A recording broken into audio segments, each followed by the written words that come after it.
안녕하세요. 역사가 뚫린다. 성경이 보인다. 역사 드라마를 읽는 성경. 자, 오늘은 이제 통일남국시대 성경 스토리를 살펴보겠습니다.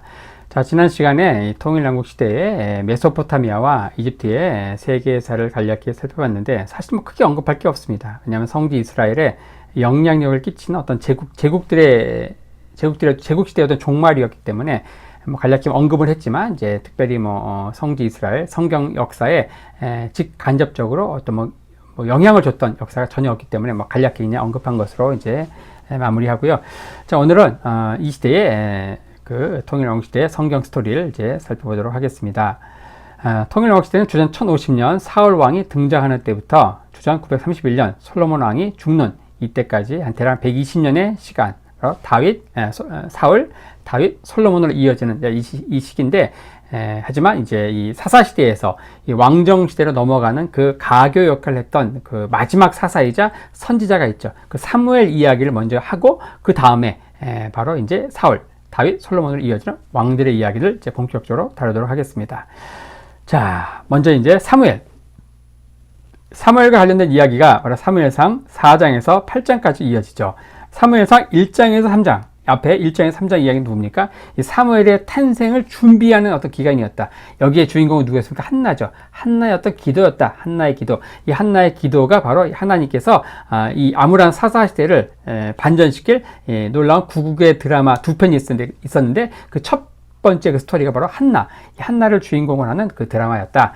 그리고 사무엘상 4장에서 8장까지가 바로 이제 사무엘을 주인공으로 하는 스토리가 펼쳐지고, 자, 그 다음에 이제 사무엘상 9장부터 사무엘상이 끝나는 31장에서 이제 끝나면서 사울 왕이 죽죠. 사무엘상 9장에서 31장은 바로 이 사울 왕을 주인공으로 하는 이제 스토리가 펼쳐지게 되는 것이죠. 그래서 사무엘상 전체 31장으로 끝나는 사무엘상은 1장에서 3장은 바로 한나를 주인공으로, 그리고 4장에서 8장은 사무엘을 주인공으로, 그리고 9장에서는 이제 사울이 왕으로 즉위하고 31장에서 블레셋과 전투 중에서 사울이 죽는 것으로 끝나는 스토리가 이제 되겠습니다. 오늘 이 가운데서 이제 사무엘을 이제 주인공으로 하는 스토리가 되겠고요. 자, 이 중에서 이제 우리가 살펴보려고 하는 게 사무엘상 4장에 그 유명한 전투가 벌어지죠. 바로 아벡 에벤에셀 전투라고 합니다. 이 구약 성경에 수많은 전투가 이제 벌어지는데, 그냥 전투 이러면 이제 그 전투, 그럼 이제 이게 워낙 전투가 많으니까 헷갈리잖아요. 그래서 이제 각각의 전투를 이렇게 명명하는 작업이 굉장히 중요합니다. 그래서 역사 드라마로 읽는 성경, 이 컨셉의 강의를 제가 만들려고 할 때, 이 가장 머리가 아팠던 게 뭔가, 이 각각의 전투 이름을 어떻게 이제 명명할 것인가, 마치 린네라고 하는 사람이 이제 식물명, 학명 이런 것들 이렇게 이름 짓는 거. 하나님도 이제 이 에덴 동산에 아담에게 이제 동물의 이름 지으라고 했잖아요. 이름. 이게 정말 이 창의성이 없으면 이제 못하는 거거든요. 저도 이 강의를 만들기 위해서 구약에 나오는 이 수많은 전투들, 전쟁 1, 전쟁 2 이렇게 넘버를 붙일 수도 없잖아요. 그래서 이 전쟁의 이 이름을 명명하는 것이 이제 가장 머리가 지끈지끈 아팠고, 정말 이 창의적인 사고가 많이 필요했던 작업이 바로 전투 명명하는 것이었습니다. 자, 어찌됐든 사무엘상 4장에 여러분들이 다 아는 전쟁 스토리가 나옵니다. 바로 아벡 에벤에셀 전투. 자, 이 전투가 왜 아벡 에벤에셀 전투라고 제가 붙였는가? 바로 아벡 여기에 블레셋이 이제 진치고, 요 밑에 뭐가 있습니까? 여기 요바가 있죠? 요 밑에 이제 뭐가 있는가? 블레셋 평야가 있고요. 블레셋 5도시가 있다. 블레셋 5도시가 뭐였습니까? 가사, 아스겔론, 아스돗, 에그론, 가드, 요 블레셋 5도시가 있는데, 이 5도시 왕들이 다 연합군을 형성해가지고 아벡에 진쳤죠. 그리고 그 바로 맞은편에 이제 에벤에셀, 여기에 이스라엘이 진쳤다. 이스라엘도 전군 총동원령을 내려가지고 거의 3만 명이 여기서 이제 진을 쳐가지고, 어떻게 보면 이스라엘과 이 블레셋의 1차 전면전, 이게 중요합니다. 이 블레셋과 이스라엘이 이제 국지전을 몇 번 했죠. 그 국지전 말고 이 전면전, 그 1차 전면전이 바로 여기서 펼쳐지고, 여기서 이 전쟁에서 이제 이스라엘이 지죠. 그냥 지는 게 아니고 3만 명이 다 죽고, 그 다음에 이때 이제 실로의 성소가 파괴되고 그런 일들이 벌어지죠. 완전히 깨지는 거예요. 자, 이 1차 전면전, 이거 나중에 이제 2차 전면전은 저 북쪽에 있는 이스라엘 평야에서 벌어지는데, 자, 그 전쟁에서는 이제 사울 왕이 죽습니다. 사울 왕과 그 뒤를 이어서 3명의 왕자가 다 죽고, 사울 왕의 시체가 매달리고, 이걸 볼 때 이제 이스라엘과 블레셋이 이런 그 전면전을 크게 2번 했는데, 2번 다 깨진다. 깨져도 그냥 깨지는 게 아니고 완전 회복 불능 상태로 완전히 전쟁 권투를 얘기하면 완전히 그냥 KO 펀치 몇 대 맞고 완전히 그로기 상태로 되는 게 바로 이스라엘과 블레셋이었다. 자, 그런데 어떻습니까? 우리가 지금 살펴보려고 하는 이 아벡 에벤에셀 전투, 요거를 이제 들어가기 전에 이 전투가 벌어지게 된 어떤 역사적인 배경, 이게 사사기와 어떻게 연결되는가, 그걸 또 알아야만 되겠죠. 자, 그걸 이제 보기 위해서 제가 도표를 간략히 정리를 했는데, 이 블레셋 민족이 누구였습니까? 이 블레셋 민족이 가나안 땅에 정착하는 게 대략 한 1190년경이다. 이 블레셋 민족이 가나안 땅에 정착을 한다. 이 블레셋 민족은 어디에서 온 사람들이라고 했습니까? 바로 저 크레타 섬에서 밀려와서 이스라엘 이 지역에서 서부 해안 평야 이 지역에서 특별히 남쪽 여기에 가장 노른자의 땅인 이 블레셋 평야에 정착을 했다. 이 크레타 섬에 이제 크레타 문명이 있었고, 그 뒤를 이어서 미케네 문명이 있었고, 그 뒤를 이어서 도리아 문명이 있었는데, 그 도리아인들이 철기를 사용했다. 그래서 당시 청동기 문명이었던 미케네인들이 이제 쫓겨나가지고 여기에 정착을 한다. 바로 이 블레셋 민족. 이들이 이제 정착한 게 주전 1190년경이고, 이때부터 100년 가까운 어떤 정착기를 지나는 거예요. 정착기. 그래서 1095년경부터 1055년까지, 그러니까 주전 1095년에서 1055년까지 40년간 이 블레셋이 이스라엘을 압제합니다. 압제. 그 이야기가 사사기 13장 1절에 나와요. 우리가 지금 살펴보려고 하는 이 아벡 에베셀 전투는 이 40년 압제기의 중간쯤에 있었던 주전 1075년경에 있었던 전투가 바로 이 아벡 에베셀 전투라는 거죠. 여기서 당연히 여기서 이제 블레셋이 이기죠. 자, 근데 이 40년 그 압제, 이 40년 압제 가운데서 초기 20년 동안 이 블레셋으로부터 이스라엘을 구원했던 사사가 누구였는가? 이 초기 20년 동안 이 삼손이 이스라엘 구원합니다. 그 이야기가 바로 사사기 15장 20절에 나오죠. 바로 삼손이 활약할 당시 이스라엘의 주 적은 누구였는가? 블레셋이었고, 그 당시 이스라엘은 블레셋으로부터 40년간 식민 통치를 받고 있었는데, 그 초기 20년 동안은 이 삼손이 사역을 하면서 그 압제로부터 이제 간신히 이스라엘을 이제 버티면서 이렇게 지키고 있던 상황이었다는 것이죠. 자, 그래서 근데 이제 이 삼손이 죽고 나서 무슨 일이 벌어집니까? 삼손이 죽고 나서 이스라엘이 바로 이 에벤에셀 여기에 전군 총동원령을 내려가지고 이제 이 블레셋을 막아내기 위해서 전쟁을 벌이는 상황이죠. 그게 이제 바로 우리가 지금 살펴보려고 하는 아벡 에벤에셀 전투의 상황이다. 자, 다시 이제 본론으로 돌아와서, 자, 이 에벤에셀 여기엔 이스라엘이 진치고 맞은편 아벡에 블레셋이 진쳤다. 근데 이 에벤에셀이 진치는 이 상황은 어땠는가? 자, 이스라엘이 12지파가 총동원령을 내려가지고 싸우는 어떤 전면전이라는 거예요. 근데 그 이전의 전쟁은 어떻습니까? 사사시대의 전쟁은 어떤 그 이스라엘의 대적이 있어요. 그럼 거기서 이제 그 괴롭힘을 당하는 그 지파 가운데서 사사가 등장해가지고 그 지파 혼자서, 때론 두 지파가, 예를 들어서 이제 그 모압왕 에글론이 침투해요. 그래가지고 여리고에서 이제 이스라엘 압제하죠. 그 당시 여리고를 중심으로 베냐민 지파가 이제 압제당하고, 그 베냐민 지파에서 사사 에웃이 등장해가지고 모압왕 에글론을 무찌르죠. 자, 그리고 이제 어떤 미디안 연합군이 쳐들어오니까 당시 이제 므낫세 지파가 이제 괴롭힘을 당했거든요. 그러니까 므낫세 지파에서 하나님의 기드온을 불러가지고 이제 므낫세 지파 혼자서 적을 무찌르는 거예요. 그리고 이제 스불론과 납달리 지파가 북쪽에 있는 하솔랑 야빈의 군대장관 시스라로부터 전차 900대를 이끌고 압제당하는 거예요. 그러니까 하나님은 이제 스불론과 납달리 지파, 거기에서 특별히 납달리 지파에서 바락을 불러가지고 하나님이 이제 이스라엘을 구원하고 이렇게 합니다. 그러니까 이전의 상황은 어떤 한 지파 또는 두 지파가 괴롭힘을 당했고, 그 한두 지파가 스스로 싸울 수 있는, 쫓아낼 수 있는 그런 어떤 올망졸망한 적이었다는 거예요. 하지만 지금 우리가 살펴보려고 하는 이 블레셋이라고 하는 적은 어떻습니까? 이 블레셋은 정말 어마무시한 적이었다는 거죠. 그리고 이때는 어떻게 싸우는가? 그냥 한두 지파가 싸우는 게 아니고, 바로 이 에벤에셀 여기에 몇 명이 누가 모였는가? 12지파가 다 모였다는 거예요. 12지파가 각각 이제 군인들을 추출해가지고 여기에 이제 3만 명의 12지파 연합군이 형성이 되는 거예요. 그러니까 그 정도로 강력했던 적이 누구였다? 바로 블레셋이었다는 거예요. 이전의 사사 시대의 적들은 어떤 한 지파 또는 두 지파가 이제 자기들끼리 쫓아낼 수 있는 고만고만한 어떤 올망졸망한 적이었다고 하면은, 이때 그 적은 엄청난 어떤 가공할 만한 적이 바로 블레셋이었다. 근데 이 점에서 놀라운 게 있죠. 바로 삼손이에요. 삼손. 바로 이 블레셋으로부터 이스라엘이 40년간 식민 통치, 마치 우리가 일본으로부터 36년 압제당한 거 비슷하죠. 그 40년간 블레셋 통치에서 초기 20년을 삼손이, 그것도 자기의 딸은 군인 없이 혼자서 삼손 그 혼자서 강력한 전쟁 억지력을 발휘해가지고 이스라엘을 이 블레셋으로부터 구원했다는 것이죠. 그러니까 삼손이 얼마나 어마무시한 사사였는가 그걸 다시 한번 보게 되는 게 바로 이러한 상황입니다. 어쨌든 그 블레셋 사사 삼손이 죽고 나서 자 어떻습니까? 이 40년간의 그 블레셋 압제에서 초기 20년간 삼손이 이제 이스라엘 구원하고 삼손이 죽자마자 이스라엘은 어떻게 하는가?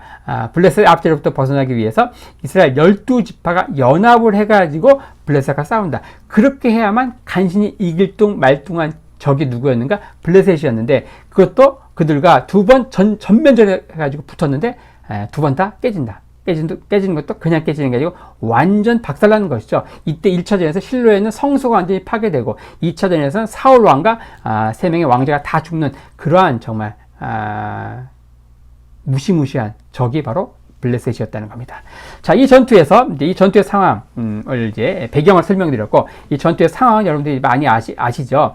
자, 이때 이제 가볍게 이제 어떤 그 탐색전을 하는데 이때 탐색전을 통해서 이스라엘이 이제 또 집니다. 4,000명이 전사한다. 4,000명. 자, 그러니까 어떻게 하는가? 이스라엘은 우리가 이제 도저히 안 되겠다 해가지고 왜 지는가?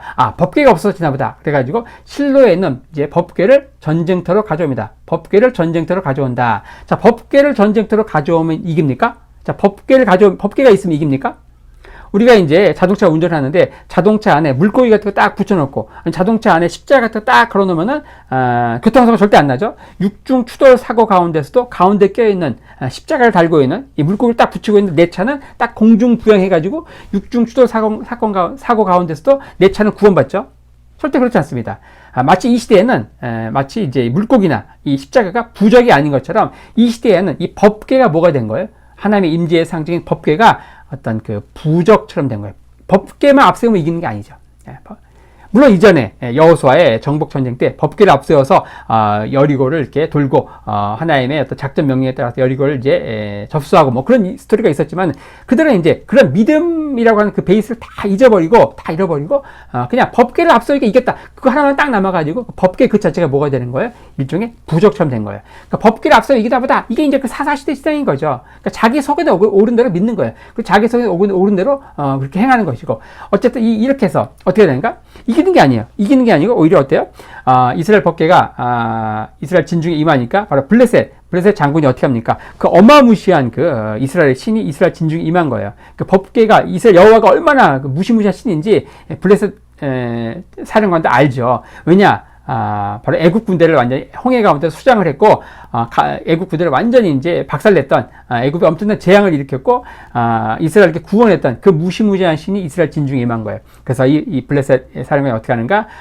우리 이제 죽었다. 이스라엘의 그 무시무시한 신이 이스라엘 진중에 임했다. 우리 어차피 이제 죽을 것이니까, 힘써 대장부가 되자. 죽기 아니면 까무러치기로 싸우자. 이렇게 하는 거예요. 그래서, 법궤가 이스라엘 진중에 임한 이 사건은 이스라엘을 구원하는 스토리가 아니고 이스라엘에게 승리를 가져오는 게 아니고 오히려 블레셋의 전의를 불태우는 불쏘시개가 되면서 죽기 아니면 까무러치기로 싸우게 된다. 그러면서 여기에 모였던 3만 명의 이스라엘 군사가 다 죽는다. 그리고 그 전투의 결과 어떻게 됩니까? 그 전투의 결과 소식을 듣고 나서 이제 실로에 있던 그 엘리가 이제 그 의자에 있다가 법궤에 대한 소식을 듣고 있다가 어떻게 됩니까? 뒤로 넘어가가지고 목이 부러져서 죽는 이야기가 성경에 기록되어 있습니다. 자, 이렇게 하면서 바로 아벡 에베에셀 전투 상황에서는 완전 이스라엘이 완전히 이제 박살난다. 완전히 KO 펀치를 받고 완전 그로기 상태로 눕게 된다. 이스라엘 전군이 다 죽게 되죠. 그리고 이때 이제 성경에 기록되어 있지 않지만 이 아벡 에베에셀 전투의 여파가 세 가지가 있는데 요걸 이제 알아야 됩니다. 요걸 알아야만 그 이후에 나오는 성경 스토리가 이해가 돼요.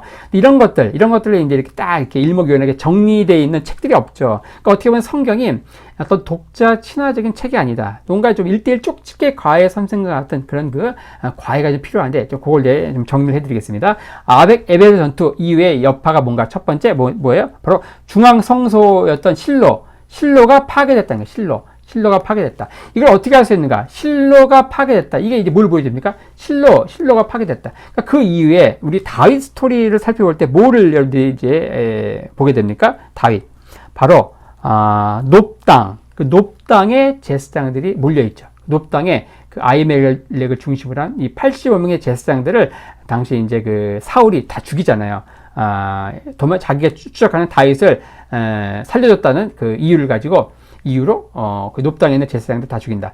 왜 이 제사장들이 높당에 있는가? 이 실로에 있어야 되잖아요. 실로. 이때 실로가 파괴됐기 때문에 높당으로 임시 제사장들의 거처로 옮겨진 것이 바로 높당인 거예요. 그러니까 우리는 높당이 도대체 뭐지?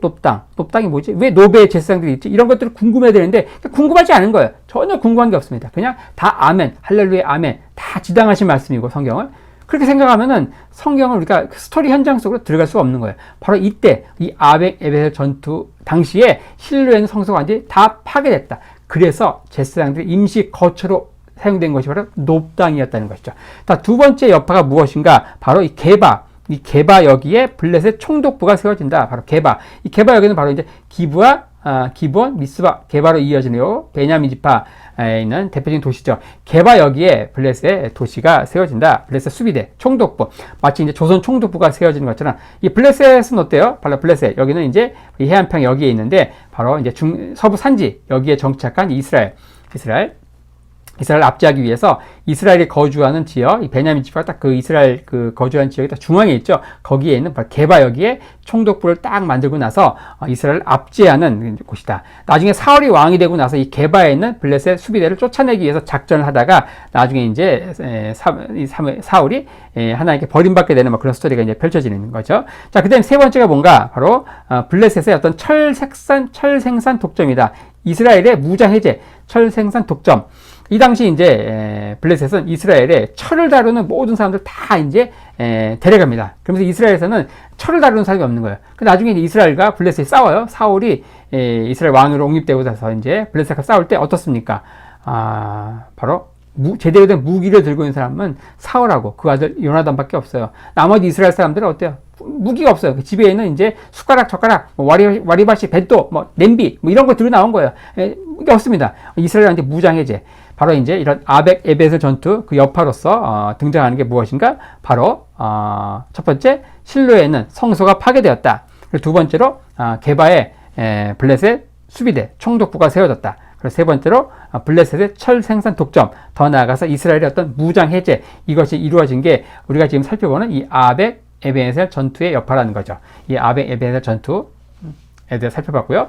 이 아벡 에베셀 전투, 이것은 이제 이 말씀드린 대로 블레셋이 이제 들어와서 블레셋이 40년간 이스라엘 압제하는 그런 가운데 바로 중간 초기 20년 동안은 삼손이 이스라엘을 구원했고, 삼손이 죽고 나서 이스라엘이 12지파 전군 총동원령을 내려가지고 싸웠던 그런 어마무시한 가공할 만한 적이 바로 블레셋이었다.